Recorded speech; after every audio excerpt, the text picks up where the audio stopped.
પાદરા પોલીસે શાળામાં થયેલી લેપટોપ ચોરીનો ભેદ ઉકેલ્યો, 2 આરોપીઓ ઝડપાયા।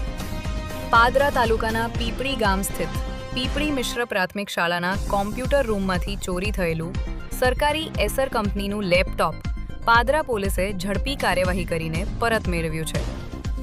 ઓપરેશન પરાક્રમ અંતર્ગત મળેલી બાતમીના આધારે પોલીસે 2 શંકાસ્પદ ઇસમોને ઘાયજ કેનાલ નજીકથી ઝડપી પાડ્યા હતા। પકડાયેલા આરોપીઓની ઓળખ સાગરભાઈ અશોકભાઈ રોહિત અને મયુરભાઈ સુરેશભાઈ જાદવ, બંને રહે પીપળી ગામ તરીકે થઈ છે। તેમની પાસેથી અંદાજે 33,000 રૂપિયાની કિંમતનું ચોરી થયેલું સરકારી લેપટોપ કબજે કરવામાં આવ્યું છે। સમગ્ર કાર્યવાહી પાદરા પોલીસની સતર્કતા અને ઝડપી કામગીરીનું ઉત્તમ ઉદાહરણ બની છે।